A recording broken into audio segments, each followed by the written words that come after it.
I understand that we have now brought to an end the last sitting of the court in Featherston. Mr. Bathwaite. Yes, I appreciate it. And I'm pleased that His Worship, the Mayor of Featherston, is honoured us with his presence on this occasion. I first of all like to welcome Your Worship, Mr. Daniel, on the first occasion of your returning to the Lion Rapids. Now, great pleasure in seeing you back here where this is hindered somewhat by the fact that on your return to Wellington we will have one less court than we had before. While we look forward to your returning again, we hope that when you do so you won't take away any more courts. It's pleasing, of course, to have a full bench here today to note the closing of this court. This court, as my friend Hodson commented to me on the way down today, is probably the last court in New Zealand where judgment debtors actually appear, and we noted to today. I think it's only for some that it will be a matter for regret that this court is now closing. We've seen a great deal of history in its time about the rattling of the windows and the alternation between extreme high temperatures, rising as they are today, with the windows clamped shut to keep out the Featherston vapors. Thank you, Mr. McCarran. It is, to me, a time in history. And I'm so delighted with you, sir, on the bench today, because it sort of brings something home to everybody that you have done your work through here and then became a magistrate. And it's quite fitting that we should have this last sitting of the court. We are a wee bit distressed to lose a bit of history with us here, but we don't want to lose the building. I did have a letter from the Justice Department apologising. This, of course, is a moment which is both historic and nostalgic, and may I say how glad I am to be joined on the bench by my brother magistrate, Mr. Beatson, although I would suggest to Mr. Bathwaite that it is a euphemism of the highest order to describe two magistrates with a total service to the country of 4 years as being a full bench.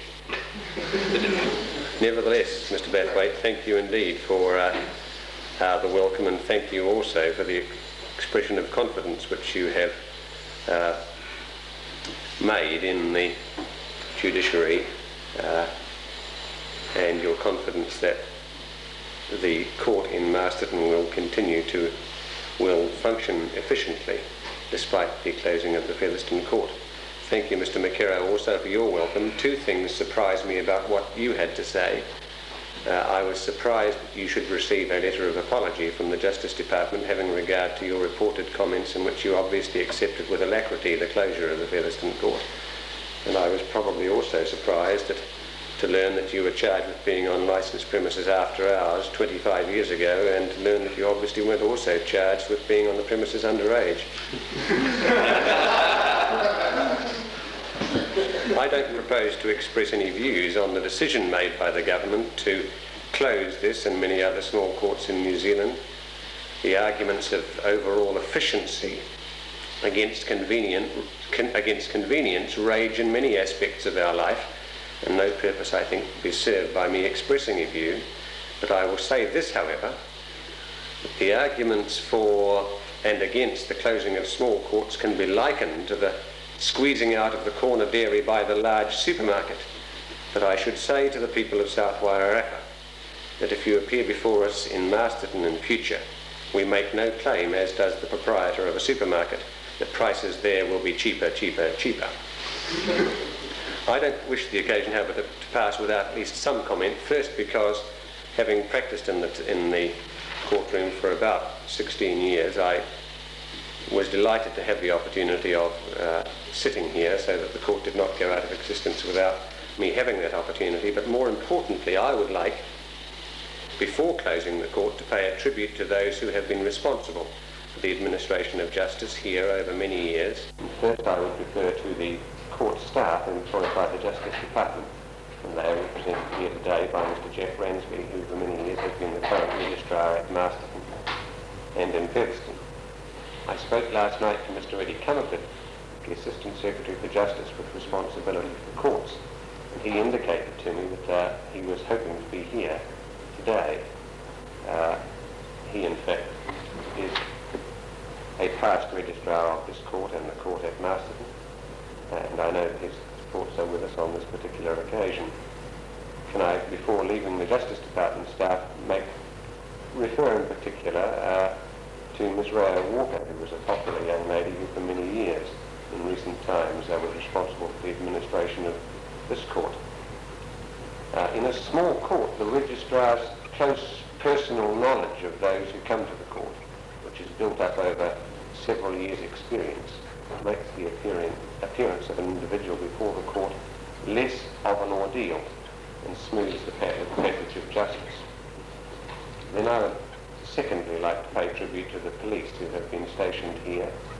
There have been many, but within my experience they have been best typified by Constable John Scott, who was referred to by Mr. Blackwood.